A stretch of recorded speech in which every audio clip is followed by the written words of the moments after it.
할렐루야. 네, 새벽을 깨우고 오신 모든 성도님들 주님의 이름으로 축복합니다.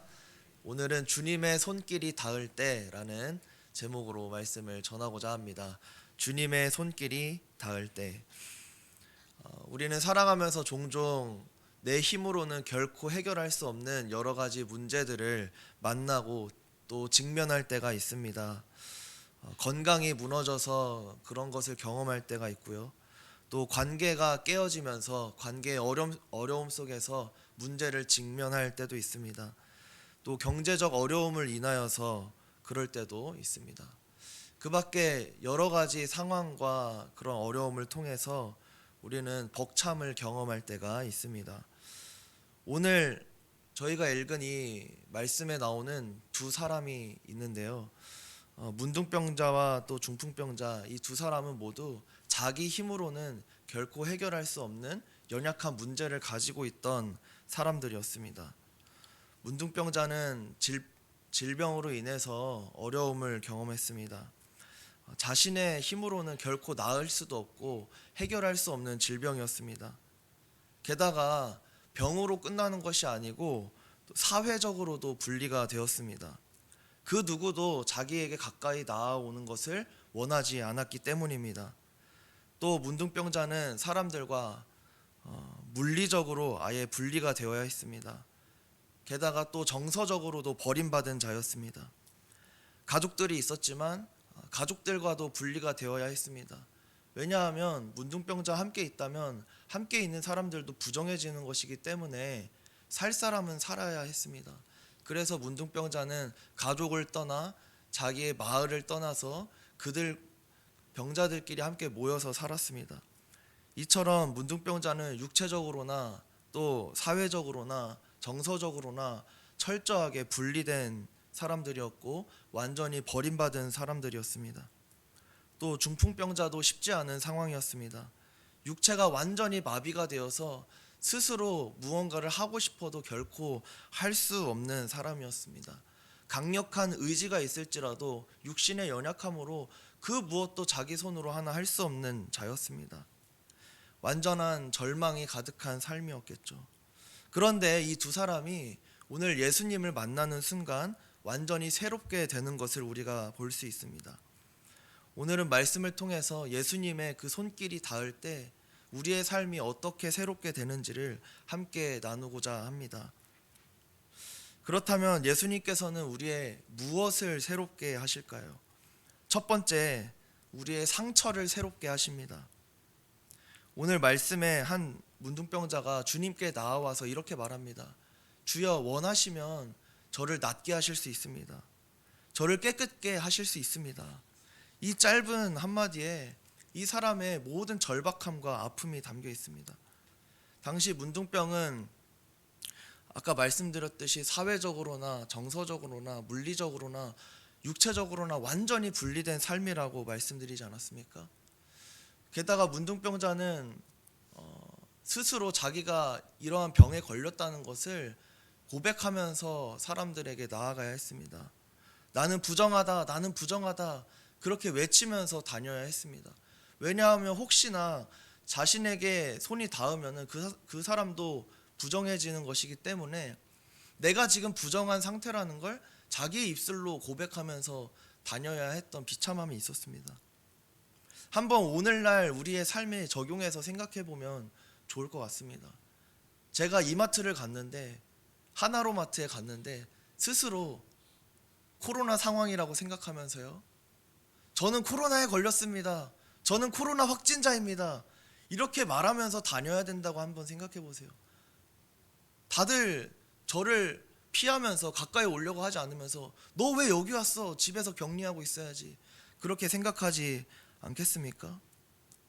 내가 아픈 거를, 내 비참함을 나만 알고 있는 것도 힘든데 스스로 말하면서 다녀야 하고 그 시선을 온전히 감당해야 한다고 한번 생각해 보십시오. 그것보다 부끄럽고 비참한 것은 없을 것입니다. 그런데 그렇게 분리되어야 하고 격리되어야 하는 문둥병자가 예수님께 나아온 것입니다. 다른 사람들이 보기에 너 지금 그거 민폐야 라고 이야기할 수도 있는 상황이고요. 어쩌면 공격당할 수도 있고 그런 조롱도 당할 수 있는 상황입니다. 그 모든 것을 극복해내고 지금 주님 앞에 나아가는 결단을 하고 있는 것입니다. 그러면서 어떻게 이야기하냐면요, 주님 저를 깨끗하게 해주세요, 그렇게 말하는 게 아닙니다. 어떻게 이야기하냐면, 원하시면 나를 깨끗하게 할 수 있습니다. 주님께서 원하시면 저를 깨끗하게 하실 수 있습니다. 이렇게 말하고 있습니다. 그가 원한 것은 단순히 병의 치료가 아니었습니다. 주님 앞에서 온전함을 입고 깨끗하게 되기를 원했던 것입니다. 단순히 질병이 낫는 것으로 끝나는 것이 아니라 철저하게 분리되어야 하고 철저하게 격리되어야 했던 그 삶에서 완전히 회복되기를 원하였던 것입니다. 하나님 앞에서 깨끗한 존재가 되기 원했던 것이죠. 그때 예수님께서 어떻게 하셨습니까?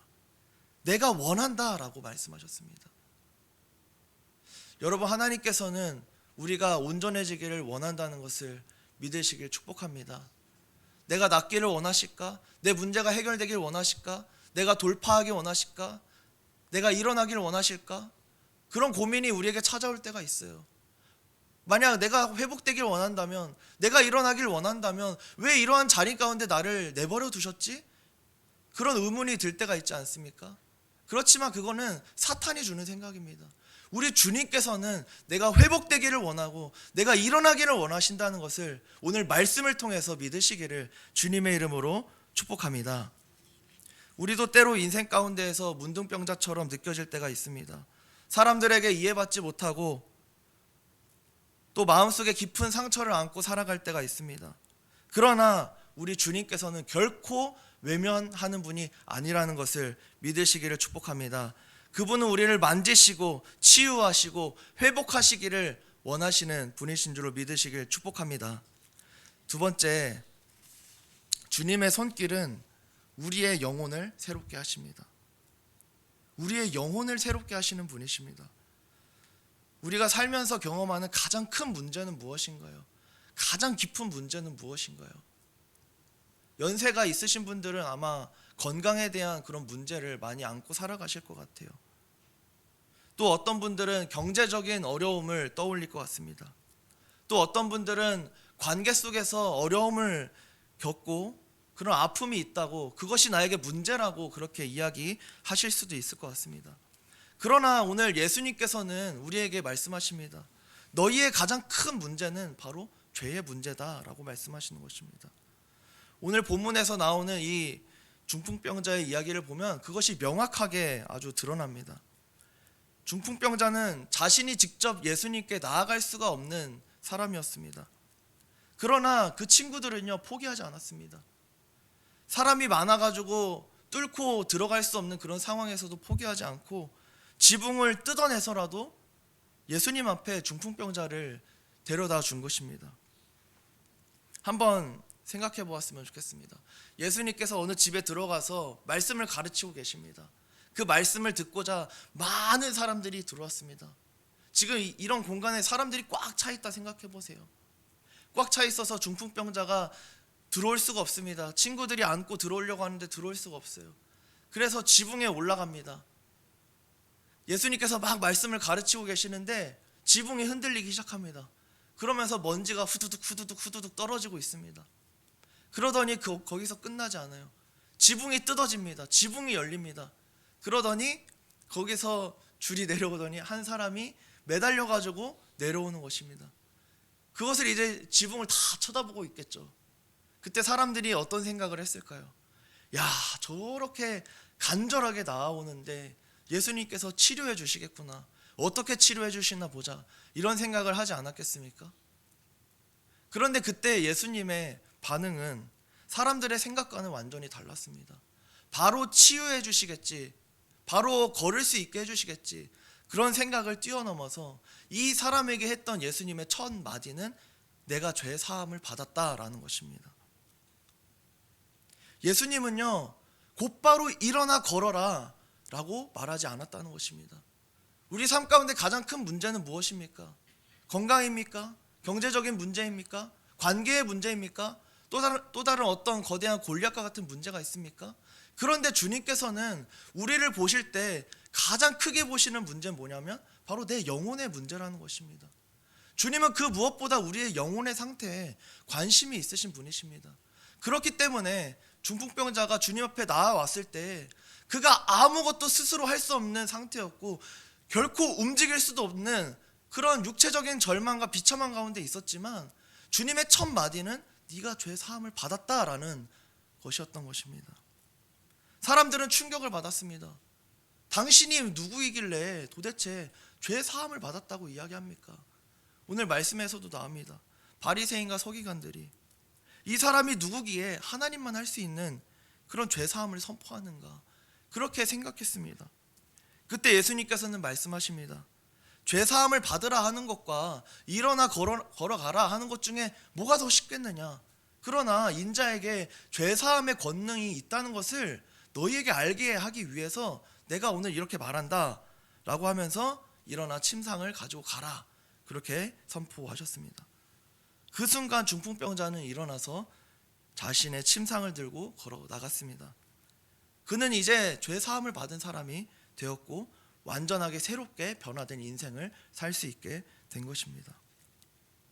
예수님께서 그 육체의 아픔을 보시면서도 가장 먼저 죄 사함을 선포하신 이유가 무엇인가요? 그것은 우리 인생에 있어서 영혼의 문제가 가장 큰 문제이기 때문입니다. 이 문제를 해결하지 않고서는 경제적인 문제, 건강의 문제, 관계의 문제는 결코 해결할 수 없기 때문입니다. 많은 사람들이 주님께 나아올 때 이렇게 기도합니다. 주님, 이 문제를 해결해 주세요. 주님, 이것을 돌파하게 해주세요. 주님, 이것을 뛰어넘게 해주세요. 주님, 회복되게 해주세요. 그렇게 기도합니다. 하지만 예수님의 가장 큰 관심사는 바로 내 영혼이라는 것입니다. 가장 먼저 내 영혼을 회복시키시기를 원하십니다. 여러분의 영혼은 지금 어떤 상황 가운데 계십니까? 혹시 몸은 자유로우신데 영혼은 죄악 가운데 묶여 있지는 않으십니까? 죄악 가운데 묶여서 꼼짝도 할 수 없는 중풍병자로 살아가고 계시진 않습니까? 여전히 과거의 실수나 절망이나 죄의 문제로 인하여서 움직이지 못하고 절망 가운데 좌절하고 계시진 않습니까? 오늘 이 말씀을 기억하시면서 주님 안에서 자유하시기를 주님의 이름으로 축복합니다. 주님은 우리를 자유롭게 하시는 분이십니다. 우리를 해방하시는 분이십니다. 우리가 회복되기를 원하시는 분이십니다. 그것을 믿으시면서 십자가 앞으로 나아가는 우리 모두가 되기를 주님의 이름으로 축복합니다. 말씀을 맺겠습니다. 오늘 말씀 속에서 두 사람은 주님의 손길을 통하여서 완전한 새로움을 입었습니다. 주님의 손길은 우리의 상처를 새롭게 합니다. 주님의 손길은 우리의 영혼을 새롭게 합니다. 주님의 손길 앞에 나아가는 저와 여러분이 되기를 주님의 이름으로 축복합니다. 그럴 때 우리의 삶이 완전히 새롭게 될 것을 믿습니다. 이 믿음으로 나아가기를 주님의 이름으로 축복합니다. 축복합니다. 기도하겠습니다. 사랑이 많으신 아버지 하나님, 주님은 우리를 새롭게 하시는 분이신 줄로 믿습니다. 우리의 영혼을 새롭게 하여 주시옵소서. 우리의 문제 속에서 자유롭게 해방될 수 있도록 축복하여 주시옵소서. 우리 여러 가지 육신의 문제와 경제적인 문제와 또 관계의 문제가 있습니다. 주님, 그것으로부터도 자유롭게 될 수 있도록 축복하여 주시옵소서. 감사드리며 예수님의 이름으로 기도드립니다. 아멘.